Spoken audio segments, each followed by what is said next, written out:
Liverpool, deluded, I'm back again. Lunchtime, familiar settings now, or not familiar, depending on if you're used to me doing this in my bedroom and whatnot. But I'm out and about. Forgive me for any noise I can't control. Typically, it's a quiet day in London, but I've just pressed start of this vid. I'm actually surprised there's not any background noise. But there's not much to speak about. Obviously, tomorrow Arsenal will play in the Europa League against Standard Liège, in which someone corrected me is not our penultimate. So let's just say final game in the Europa League, people. And we know we need to get 3 points. We're probably going through.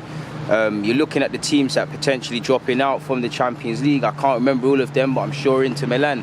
I don't know how the seedings work, but depending on if we don't do our job coming first and completing the job, are these teams you really want to be playing in the first knockout rounds of the competition, where really Europa League, all eggs are firmly in that basket in regards to Champions League? And I'm very pessimistic if we have the credentials to not get to the final, because we've done it, but actually win it. I don't think we have the winning mentality or just simply the minerals or the personnel beyond rich attacking talents. Like, I watched Inter versus Barcelona yesterday, people, and I think Inter Milan would give us problems. That Martinez and Lukaku, very good understanding. They were poor by their own standards, of course, and Barcelona's C team is still going to be quality. Shout out to Perez and Fati off the bench, but you get the point. You don't want to play some of these teams, so we need to do our jobs. So there's that. Sadly, Kieran Tierney, with a shoulder injury, he's fractured his right shoulder, I believe, or dislocated it. Either way, he's out for 3 months. Now, that sucks. He's already done his time and served his sentence in terms of injuries. Him, Bellerin and Holding have spent significant periods of the season with injuries. And sadly, Holding and Bellerin have suffered minor setbacks as well. For Tierney, obviously, he's left Celtic, he's come Premier League, he's come to a prestigious club like Arsenal that's a falling giant. He's a young pro. There's other young people in the side. He's potentially, I wouldn't say excited for the future because of current form, but excited to get going, and he seems settled and whatnot. We know he's had a hip injury, and I must admit, I think he's been good when he's played, but he doesn't look convincingly free of movement, like completely free of movement, so he could be holding him. There could be hip injuries. Sadly, the game he got injured in the Premier League, what was it, West Ham, we heard that he's been carrying a shoulder knock in courtesy of the Athletic, and ironically it was sad that he suffered a shoulder injury. Tierney's hard as nails. You know, all he needs is some iron brew, a battered iron brew bar, and he's good to go. So I know Tierney, being hard as nails, he wouldn't have come off if it wasn't something bad. And I was preparing for the worst, hoping for the best. In that, the positive is that he was able to get up and kind of walk, sort of thing, rather than, you know, assisted help with his shoulder. But you knew he was going to be out for a while, man, because I'm not sure how many times he's popped it, but you have heard surgeons come out and say when you keep popping it or this sort of thing keeps happening, sometimes surgery is the best option. So now Tierney's going to be out for 3 months. Like I said, man, how long has he missed out this season? I don't know how many months exactly he was out for the start of the season, but you might as well say he's close to missing half of the season. And away from it, he's a professional footballer. You get joy. Being injured is a lonely place. You can do all the physio, recovery, all the work off the field, but nothing replaces playing on a Saturday or Sunday, or training weekend, day in, day out, better yet, with your teammates. So hopefully it's a speedy recovery for Tierney.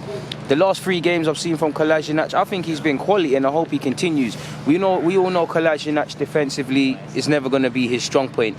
And it shows stereotypes in football, because if you was to see Kolasinac, you never was to watch him play, but see Kolasinac, you'd describe him as this brute, physically strong, defensively minded. You'd almost assume he's basic going forward, but it's almost on the flip side. I like his strength and whatnot, but his positioning is typically poor. When talking about Kolasinac, his qualities are more going forward than backwards. It is what it is in regards to him. I think he's a decent second choice fullback in an ideal world. I think you can get away with him. He's been in good form, so I think we're decent. Obviously, with the games we have playing, I know we've got, at start of next year, we've obviously got Leeds United in the FA Cup. We've obviously got a fast turnaround of games already. Like this week, we're playing 3 games in a week. City on the Sunday. Thursday would be our second game. We obviously played on the Monday.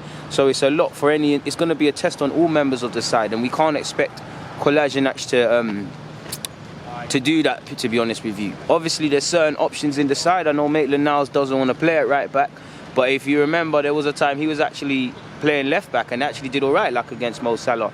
Depending on when Bellerin's back, there's something we can do in that regards. Obviously, under Emery, we saw Xhaka at left back, who Xhaka, I believe, is concussed, so he's going to miss the next 2 games himself. That's an option. I do believe, I've been informed, James Olayinka, Tyrese John-Jules, Robbie Burton, and I believe Zach Medley, to my knowledge, are the under-23s travelling for Thursday's game. Medley's a centre-half by trade. I think he needs to learn how to defend first, but potentially he could get a start or something at left-back. That could be where he gets some minutes if something happens. Obviously, you've got Zach Swanson in the under-18s as well. I mean, under-23, sorry, who can play as well as centre-half, and I believe previously centre midfield, but I've seen him play predominantly at left and right back since he's gone up to 23s level. You've got him, you've got Bowler. Obviously, you can't rule out Ljungberg. I wouldn't play Saka there, but just because Saka's played left back before, you could throw him there. Or some winger, or someone might just have to do a job for the team. Or we can go free at the back and get away without playing with a wing back, play with a winger out traditionally. But injuries are part and parcel of the game, people. We're going to have to get around it. I just hope Kieran Tierney, obviously this time we're able to get his fitness, rehabilitation spot on, and he suffers no setbacks. And you're probably looking at next season to see the best of him, because he's shown patches when he has done, but there's no way around it. Injuries have disrupted him. I believe holding is in fact, people, my phone's dead, so I've been trying not to look at it, people, but if I remember correctly, I believe Rob Holding's out as well. So yeah, injury news. Bellerin had a tight hamstring. He'll miss Thursday's game because obviously sitting out against West Ham. Hopefully he can soldier that and play some part or the full game against Manchester City on Sunday. Ceballos, as you lot know, he's targeting returning to full training in mid-December, which is in a few weeks. Rob Holding is aiming to return to training in the next 2 weeks due to bruising to his knee, his left knee specifically. Pepe, who had a great game against West Ham but was kicked all over the place, also has bruising to his knee. He will miss the game against Standard Liège, but we're hoping, because of how he played, obviously he's able to play some part against Manchester City. And Xhaka suffered a concussion, basically a sustained strike to the head from the ball during the West Ham United game. That's what Arsenal.com said. Will manage his concussion as per protocol. So again, I'm not a physio or anything, but you could probably imagine Xhaka's probably fine, but footballers being fine and concussions are a serious business in today's day and age, so you can't take any chances with a man's health. It's obviously the smart decision to him to sit out as much as he can until the medics or whatever deem that he's ready to go and good to go again back in relation to action. So it's not even a bittersweet, it is quite sour really and truly with these injury problems again, but we have to live with it, people. Moving forward, Ancelotti, I've done a vid, but you're seeing a lot of conflicting reports. 1 minute, we're not looking at the profile of Ancelotti, we're looking for the right appointment rather than just a appointment, and if that doesn't come or isn't forthcoming, we won't appoint someone until May, and in which Ljungberg will stay in charge. That's what Ornstein, I believe, said. Equally, we do want to make a speedy appointment. Now, depending on who you read, 1 minute, we're going to talk to Carlo Ancelotti. There's a contract there until 2021. The other, we're not going to go for him.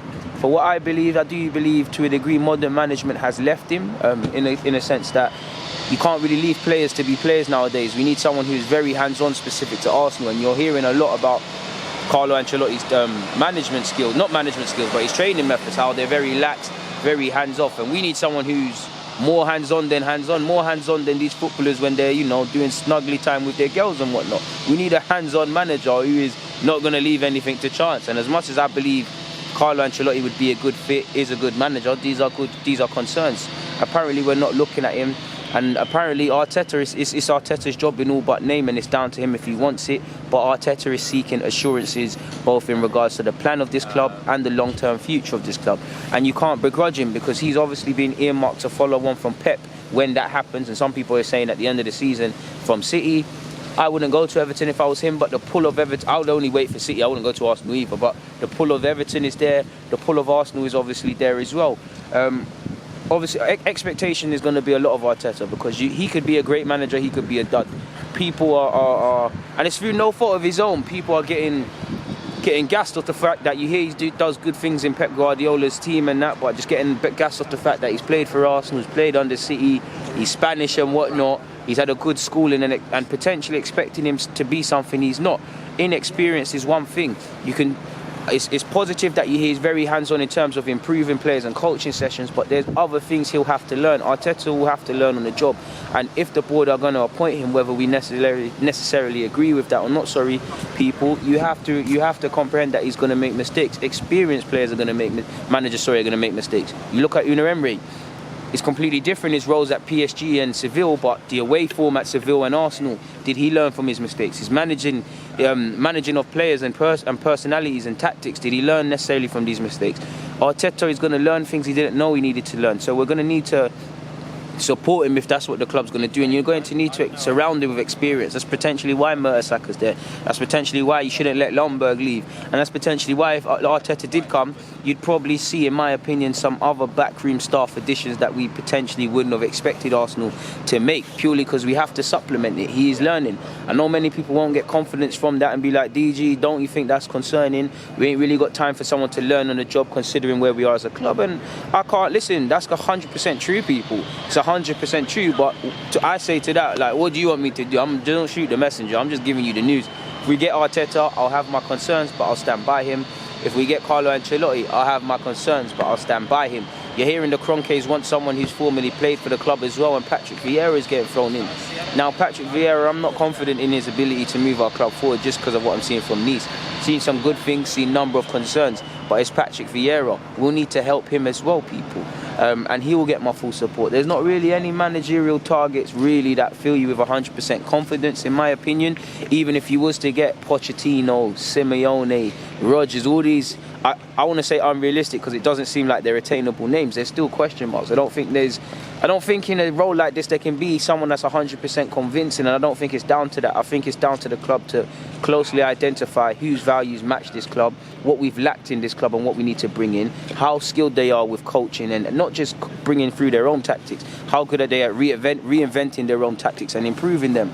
Go and look at Klopp and Pep. Even when they flushed out all the dead wood of City and Liverpool respectively and were able to get how they wanted to play, go and look at how they've evolved. When Liverpool, or Klopp specifically, got his team, like the makeup of his team, they were very, all guns blazing from start to finish. Then he realised, we can still do that. That's what I'm about. That's what you lot are about. But we need to put pride in clean sheets. Ironically, by their own standards, they're not doing too well in terms of clean sheets, but no one could tell me you haven't saw an improvement at some period with Liverpool defending, or a greater emphasis on defending. Come on, let's all hear this conversation.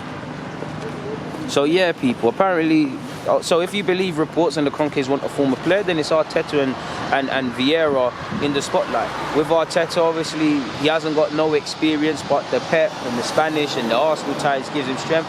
Vieira will get my support. It's Vieira. I like how you'd probably, grab some guys by the throat and say fix up, but by the same token, when you hear how he carries on, he's not dramatic, but he does dig out players way too often for me in his Nice press conferences. His tactics have been a bit bewildering. He does shoehorn people. To a degree, a lot of things, I'm not saying he's like Emery, I'm not saying he's going to be like Emery, but a lot of the things I was finding problems with Emery, I'm finding them with him. Now, there's a lot of good things about Patrick Vieira. I don't think he's necessarily utilising his young squad, but he's not afraid to give young players chances and things. So Vieira will get my support, but if we're honest, neither Arteta, neither Vieira, beyond what you hear Arteta's doing with Pep, or the fact that Vieira as a former player really fill you with confidence. I mean, Vieira clearly has experience over Arteta.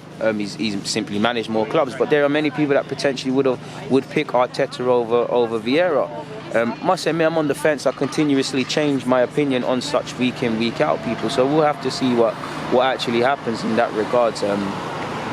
But yeah, man, either way, I just want us to be the right appointment. I just don't want us to make a change for the sake of change, and we're there giving the new manager support, which he should do, and then after a while the wool is pulled from our eyes and we're seeing, my man's a dud.